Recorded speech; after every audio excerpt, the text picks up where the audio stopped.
जैसे मैंने यहाँ पे कुछ वैल्यूज लिखी हुई है ना, तो हमें करना है सम। तो एक्सेल के अंदर जब भी हमें कोई भी कैलकुलेशन करनी होती है ना, तो हमेशा हम इक्वल टू का यूज करते हैं, हमेशा।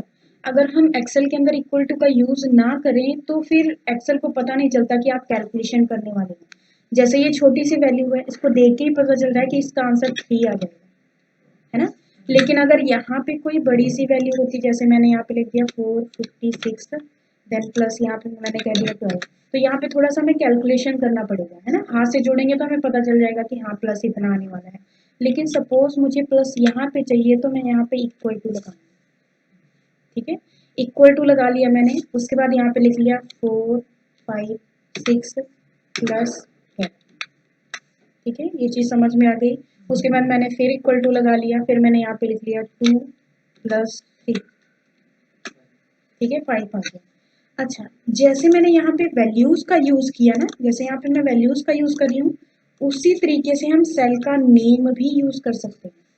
सेल का नेम का मतलब, जैसे ये देखोगे 456, ये कौन से सेल में लिखा हुआ है, A1।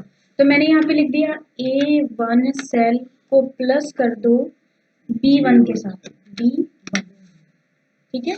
एंटर बटन क्लिक करवा लो। देखो इसका भी आंसर सेम है, इसका भी आंसर सेम है, बट दोनों में डिफरेंस क्या हम समझते हैं। जैसे मैंने यहाँ पे वैल्यूज का यूज किया हुआ है, यहाँ पे मैंने सेल का यूज किया हुआ है। अगर बाई चांस मैं यहाँ पे वैल्यू को चेंज करती हूँ, मैंने यहाँ पे 12 लिख दिया, तो देखो चेंज कौन हुआ, ये वाला चेंज हो गया, क्योंकि यहाँ पे मैंने सेल का यूज किया था, यहाँ पे तो मैंने वैल्यूज का यूज किया था, तो अब यहाँ पे मुझे अपने आप से जाके यहाँ पे चेंजेस करने पड़ेंगे। अब यहाँ पे अगर मैं 12 करूंगी तब जाके यहाँ पे 24 आने वाला है। तो हमेशा जब भी हमें एक्सेल के अंदर कैलकुलेशन करनी है, तो हमें सेल के अंदर जो वैल्यूज लिखी है, वैल्यूज का नहीं यूज करना, सेल के एड्रेस का यूज करना है, सेल के नेम का यूज करना है, ठीक है। अब फिर से यहाँ पे हम माइनस को लगाते हैं, इक्वल टू किया मैंने, इसको माइनस इसके साथ एंटर बटन क्लिक करवाओगे तो माइनस में आ गया। क्यों माइनस में आ गया, क्योंकि ये छोटी वैल्यू थी, ये बड़ी वैल्यू थी। या अगर मैं यहाँ पे 6 कर देती हूँ तो यहाँ पे अब सही आ जाएगा।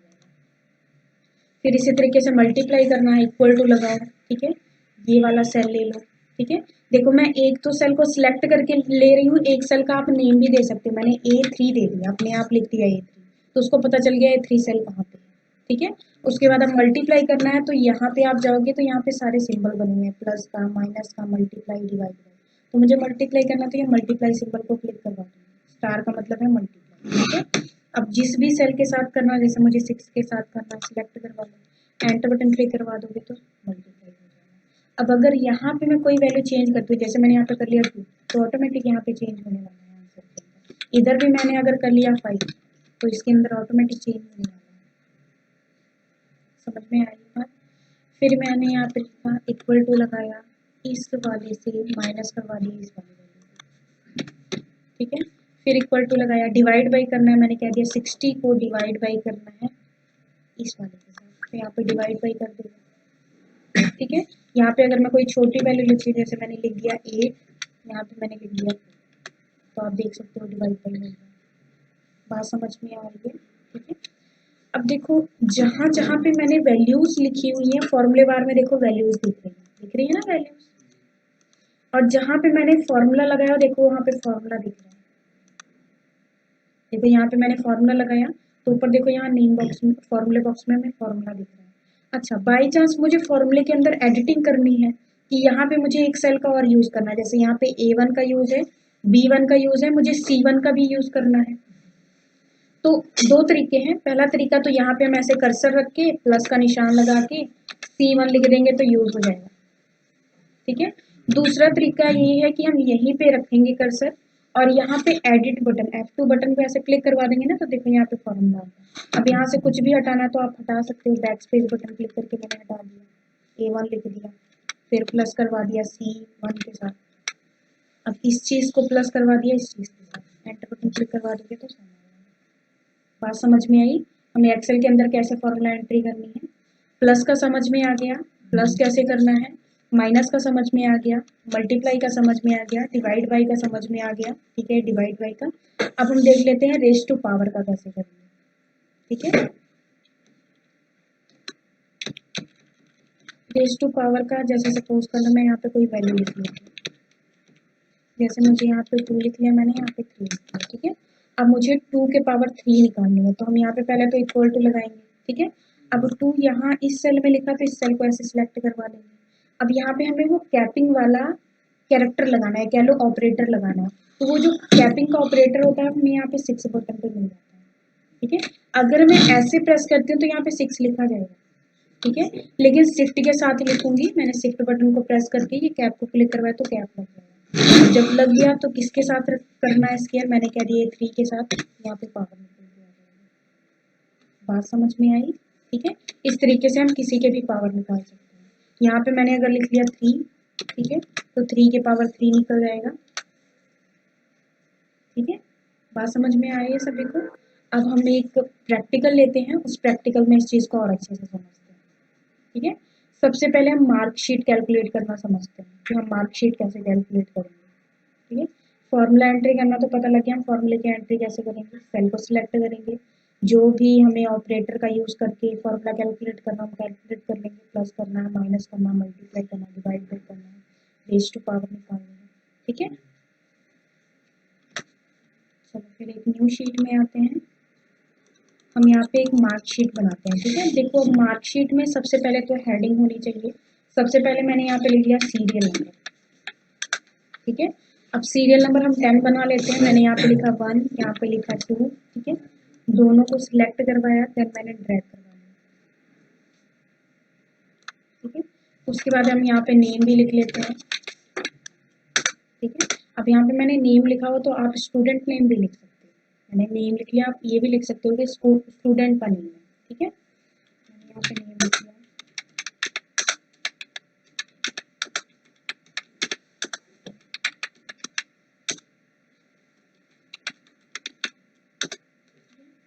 इसी नेम को हम क्या करवाते हैं, कॉपी करवा लेते हैं। कॉपी करवा के फिर यहाँ पे पेस्ट लगा लेते हैं, ठीक है। उसके बाद आगे हम लिखते हैं उसके सब्जेक्ट के नेम, ठीक है। अगर फादर नेम भी हो तो हम फादर नेम भी ऐड कर सकते हैं, ठीक है। मैंने यहाँ पे सबसे पहला सब्जेक्ट लिखा मैथ का, ठीक है। उसके बाद यहाँ पे लिख लिया इंग्लिश का, पंजाबी का,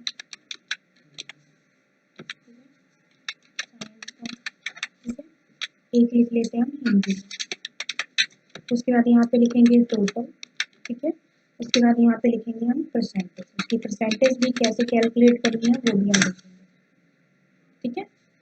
अब यहाँ पे हम रैंडमली कोई भी नंबर लिख लेते हैं,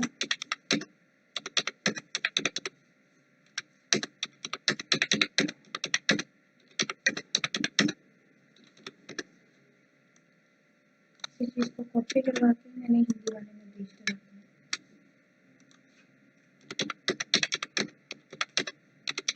आपने भी ये जो नंबर देने हैं रैंडमली देने हैं, ठीक है। आपने भी जब इसे कैलकुलेट करना है नीचे तो अपनी मर्जी से ही नंबर देना है।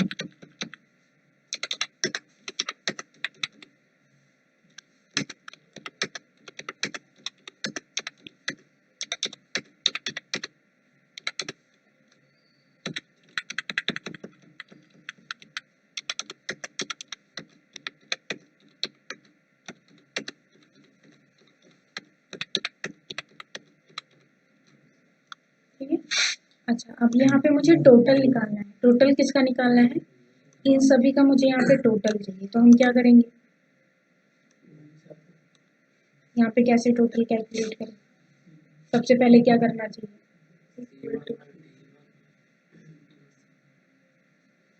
सबसे पहले क्या करना चाहिए, सारा सिलेक्ट करके ऐसे नहीं, ऐसे नहीं होगा, हमें एक ही करना पड़ेगा। C1 प्लस तो मैं ऐसे लिखूँ C1 प्लस D1। तो सबसे पहले हमें कुछ यूज करना पड़ेगा ना, तभी इसको पता चलेगा कि हम फॉर्मूला लगाने जा रहे हैं। इक्वल टू का यूज करना पड़ेगा। हमेशा इस बात को ध्यान रखना है कि कोई भी फॉर्मूला लगाना है तो इक्वल टू लगाना ही लगाना है। अगर मैं डायरेक्ट ऐसे C1 प्लस D1 यूज करती हूँ तो आप देख सकते हो कोई फर्क ही नहीं पड़ रहा है। इसको लग रहा है कि आप कोई कैरेक्टर लिख रहे हो, कोई वर्ड लिख रहे हो, ठीक है। तो हमने क्या करना है, सबसे पहले इक्वल टू लिखना है, ठीक है। अब यहाँ पे आपने कहा ना C1 में तो देखो हेडिंग लिखी हुई है, C2 का यूज करना है, C2 में वैल्यू लिखी हुई है। फिर प्लस का निशान लगा दोगे D2 D2 है ना, हम D2 का यूज कर लेंगे। फिर प्लस का निशान लगा के E2, फिर प्लस का निशान लगा के F2, फिर प्लस का निशान लगा के G2, फिर प्लस का निशान लगा के, आगे है नहीं तो मैंने ऐसे लिख के एंटर बटन क्लिक करवा दोगे तो यहाँ पे देखोगे सम। फिर इसी तरीके से इनका भी सम करना पड़ेगा, फिर इसी तरीके से इनका भी सम करना पड़ेगा, फिर इसी तरीके से इनका भी सम करना पड़ेगा। लेकिन यहाँ पे एक प्रॉब्लम है कि अगर हमें ऐसे ही करना है बार बार इक्वल टू लगा के, इस सेल को प्लस करवा देंगे इसके साथ, फिर प्लस करवा देंगे इसके साथ, फिर प्लस करवा देंगे इसके साथ, फिर प्लस करवा देंगे इसके साथ, अगर हमें ऐसे ही करना है तो अभी तो चलो मेरे पास रिकॉर्ड 10 है, अगर मेरे पास 500 रिकॉर्ड है तो वहां पे इसको करने में तो 1 घंटा लग जाएगा पूरा। तो इसके लिए हम क्या करते हैं, ड्रैग की ऑप्शन यूज कर लेते हैं। ड्रैग की ऑप्शन का मतलब मैंने आपको बताया था कि अगर इस सेल में 1 लिखा हुआ है और इस 1 को हम ड्रैग करवाते हैं तो इस सेल में देखोगे 1 लिखा हुआ तो वही सेम चीज यहाँ पे कॉपी हो गई। अब अगर यहाँ पे मैंने फॉर्मूला लिखा हुआ, अब यहाँ पे देखोगे तो फॉर्मूला अप्लाई हुआ है ना, इस फॉर्मूले ने किया क्या हुआ है कि अपने सामने वाले सेल को लेके प्लस करवाया हुआ है। तो अब अगर इसी चीज को हम ड्रैग करवा लेते हैं ना तो सभी ने क्या करना है, अपने सामने वाले सेल को कंटेन करके प्लस कर लेना है, देख सकते हैं। अब यहाँ पे काम हमारा इजी हो गया, हमने एक जगह फॉर्मूला लगाया देन ड्रैग करवाया, ऑटोमेटिक सबका सभी जगह पे फॉर्मूला कैलकुलेट हो गया। ठीक है, जो हमने ये ड्रैग करवाने वाली ऑप्शन देखी ना, इसे हम बोलते हैं रिलेटिव रेफरेंस। ठीक है, ये एक और न्यू टॉपिक आ गया, इसे हम बोलते हैं रिलेटिव रेफरेंस। हम आते हैं नोट्स में, नोट्स में दिखाती हूँ मैं आपको, ये रहा टाइप ऑफ रेफरेंस। तो टाइप ऑफ रेफरेंस में सबसे पहले है रिलेटिव सेल रेफरेंस। ठीक है, ये लिख लो टाइप ऑफ रेफरेंस, उसके बाद उसके नीचे ये वाली हेडिंग डाल देना,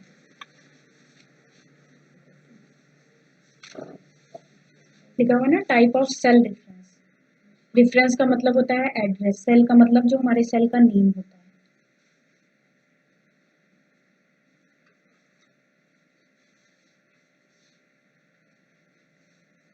समझते हैं, मैं फिर एक्सेल की शीट में आ रही हूँ। ठीक है, अच्छा अब जैसे सपोज कर लो मैं शीट में आ गई,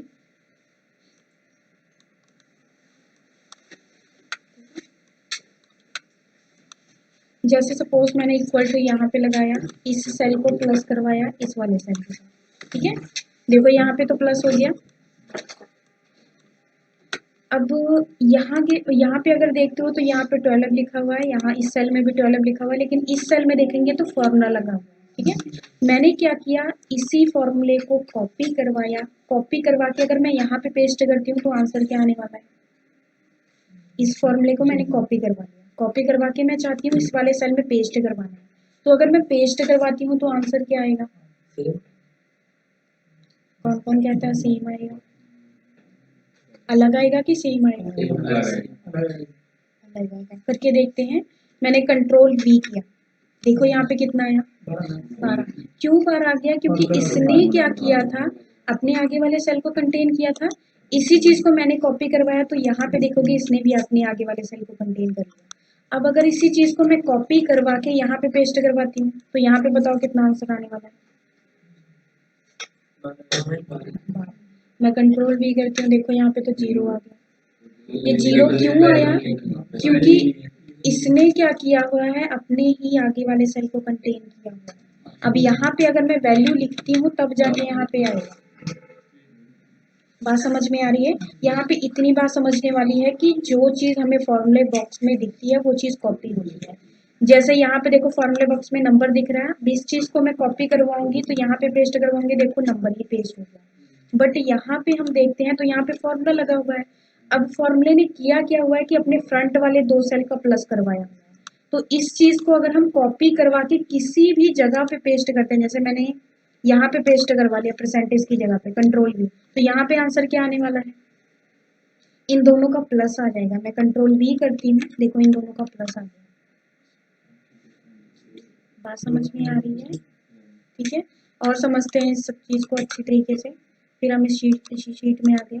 अब जैसे इन सभी का मैं प्लस करवा लेती हूँ, इक्वल टू लगाया मैंने, इस सेल को प्लस किया इस वाले सेल के साथ, फिर प्लस किया इस वाले सेल के साथ, फिर प्लस किया इस वाले सेल के साथ, फिर प्लस किया इस वाले सेल के साथ, यहाँ पे एक में आंसर आ गया। इसी चीज को मैंने कॉपी करवा के ये नीचे आ गया, यहाँ पे मैं पेस्ट करवाती हूँ तो कितना आने वाला है, पहले तो 0 आएगा, 0 आ गया।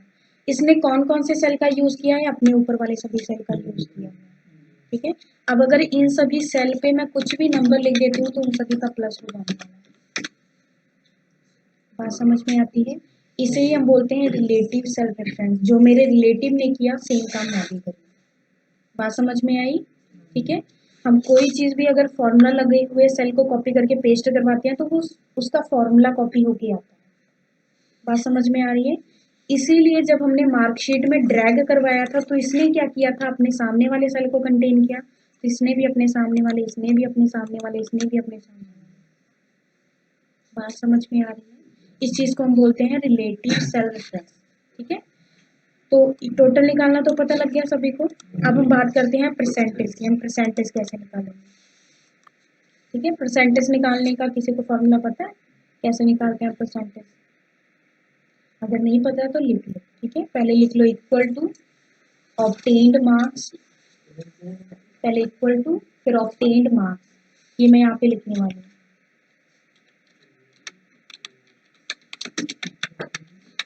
ठीक है। Divide by total marks and multiply 100। Obtained का मतलब है जितने हमने प्राप्त किए हैं, ठीक है। टोटल का मतलब जितने में से हमें मिला हुआ है। जैसे यहाँ पे इसके 5 सब्जेक्ट हैं तो 5 सब्जेक्ट का, पहले सब्जेक्ट का 100, दूसरे का 100, तीसरे का 100, चौथे का 100, फिफ्थ का 100, तो सभी को मिला के 500 बन गए। तो यहाँ पे टोटल हमारा 500 बनने वाला है। अगर मेरे 6 सब्जेक्ट होंगे तो 6 सब्जेक्ट का मैं देखूंगी कि सभी का टोटल कितना है, कितने में से मुझे मिला हुआ है, ठीक है। समझ में आ गई।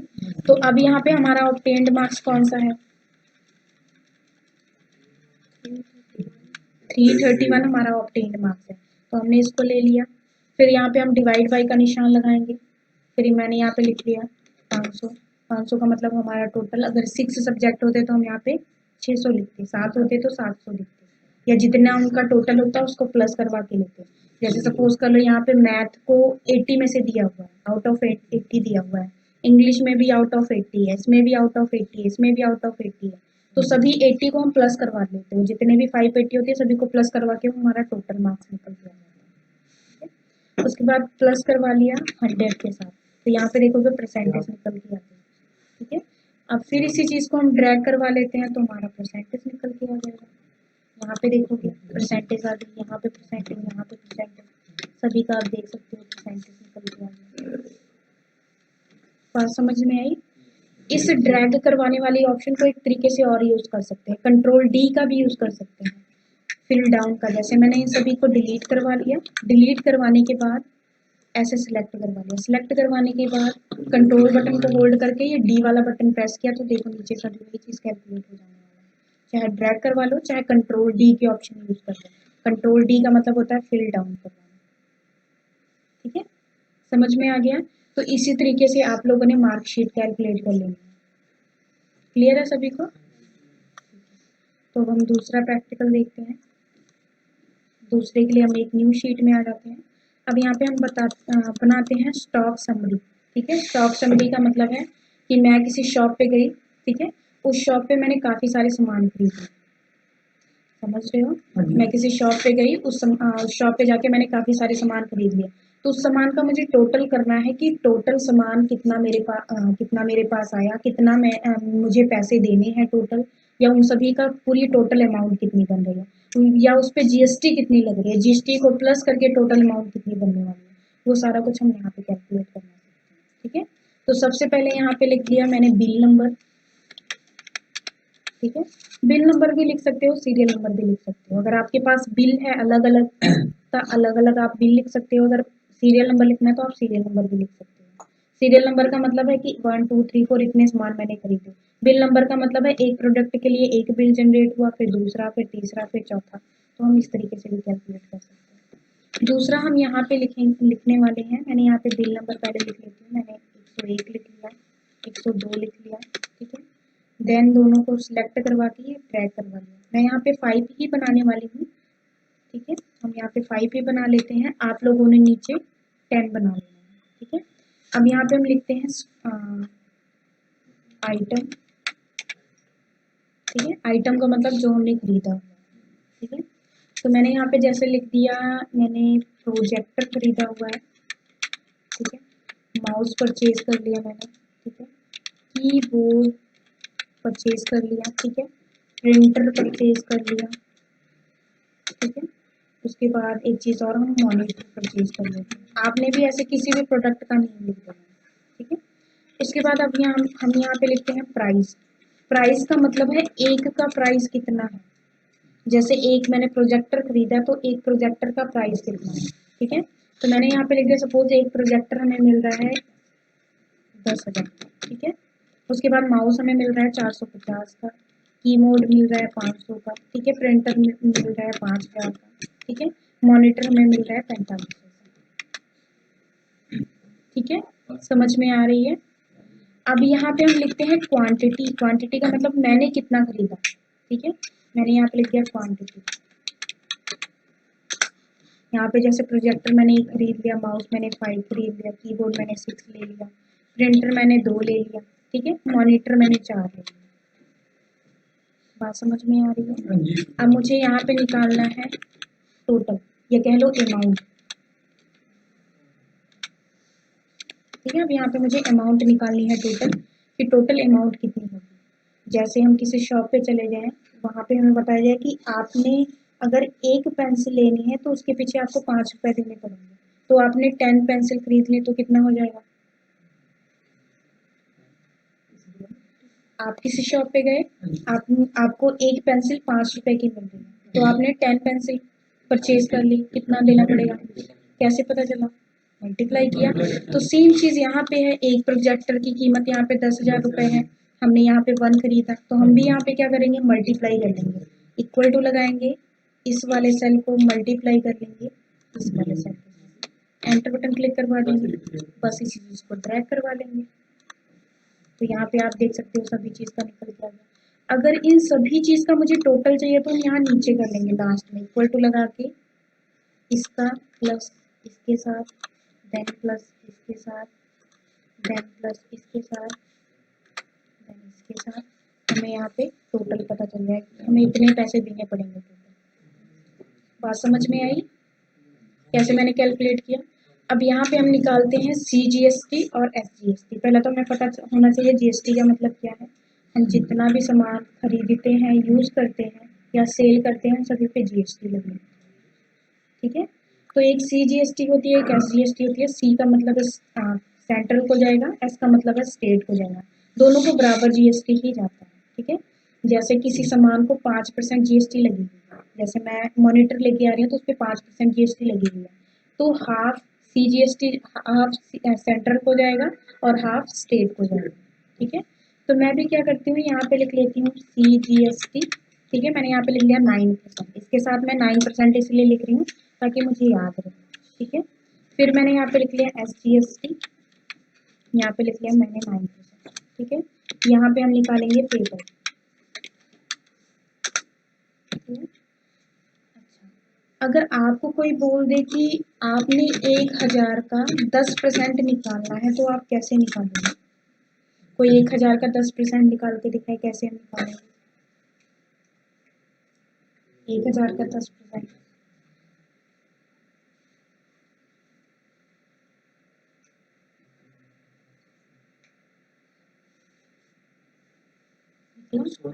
हाँ 100 रुपये तो निकल के आ जाएगा, लेकिन निकाला कैसे। आप लोगों ने इक्वल टू किया होगा, यहाँ पे लिखा होगा 1,000, उसके बाद डिवाइड बाई किसके साथ, 100, उसके बाद भी कुछ करना है, निकल जाएगा। एंटर बटन करते हैं, देखो यहाँ पे तो 10 आ गया, ठीक है। बात समझ में आई। आप लोगों ने यहाँ पे कैसे निकाला GST। हम क्या करते हैं GST निकालने के लिए, यहाँ पे आपने डिवाइड बाई किया 100, यहाँ पे मल्टीप्लाई भी तो करते हैं, हम किसी चीज़ से मल्टीप्लाई भी करते हैं।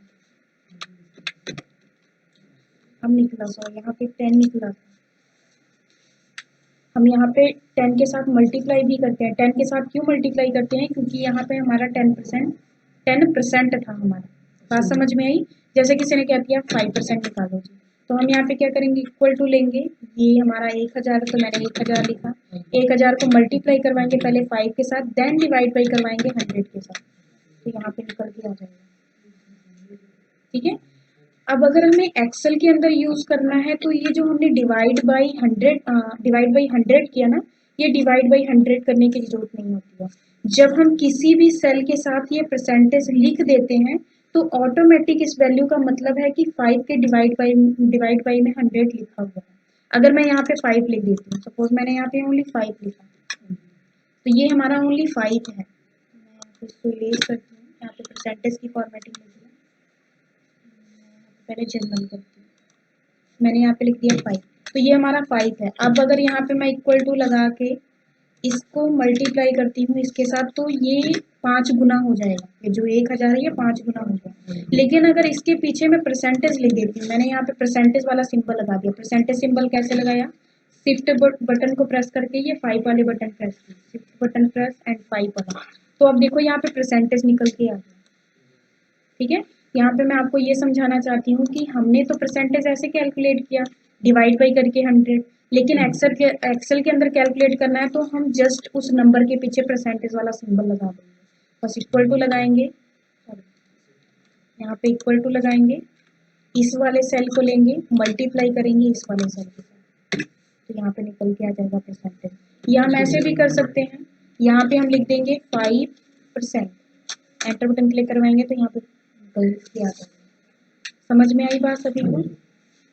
तो यहाँ पे भी सेम टू सेम CGST 9% है, SGST 9% है, तो हमने अपनी टोटल अमाउंट का, ये जो टोटल अमाउंट निकली हुई है प्रोजेक्टर की, माउस की, ठीक है, इन सभी पे सपोज 9% की GST लगी हुई है, तो इन सभी का GST निकालना है तो हमने इक्वल टू लगाना है, ये वाला सेल लिया, मल्टीप्लाई का निशान लगाया, यहाँ पे लिखा 9, देन शिफ्ट बटन प्रेस करके परसेंटेज का निशान लगाना, देन एंटर बटन क्लिक करेंगे तो यहाँ पे GST निकल के आएगी, बस इसे ट्रैक करवा लें। यहाँ पे भी देखोगे GST निकल के आ गई, यहाँ पे भी, यहाँ पे भी, यहाँ पे भी। बात समझ में आ रही है?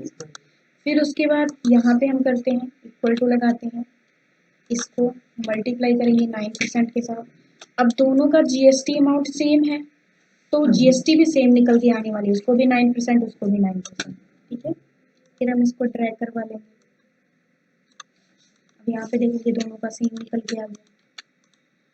ठीक है, अब ये तो जो हमारी अमाउंट निकली थी ना, ये बिना GST के थी। अब GST ये आ गई एक 9%, एक आ गई SGST 9%। अब इन सभी को हम यहाँ पे प्लस करके पेबल निकालेंगे, इक्वल टू लगा लो, ये प्लस इसके साथ प्लस इसके साथ, तो अब यहाँ पे हमें टोटल अमाउंट पता चली कि पहले तो अमाउंट मेरी इतनी बन रही थी, लेकिन जब GST कैलकुलेट हो गई ना तो अब टोटल अमाउंट इतनी हमें देनी पड़ेगी। बात समझ में आई? तो इस तरीके से हम निकाल सकते हैं। अब इन सभी का टोटल निकालना हो तो हम यहाँ पे टोटल भी निकाल लेंगे, इक्वल टू लगा के प्लस का निशान, फिर प्लस का निशान, फिर प्लस का निशान, फिर प्लस, फिर प्लस, देन एंटर बटन दबाएंगे तो अब यहाँ पे टोटल इतना है।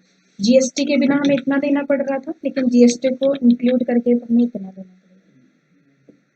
बात समझ में आई? ठीक है, अच्छा, अगर हमें पता करना हो कि टोटल हमने GST कितनी दी टोटल सभी को मिला के, तो इस वाले सभी GST का टोटल कर लो, इस वाले GST का टोटल कर लो, और जो दोनों का टोटल है उन सभी का टोटल यहाँ पे कर लो, तो हमें टोटल पता चल जाएगा GST हमें टोटल कितनी देनी पड़ेगी। बात समझ में आई?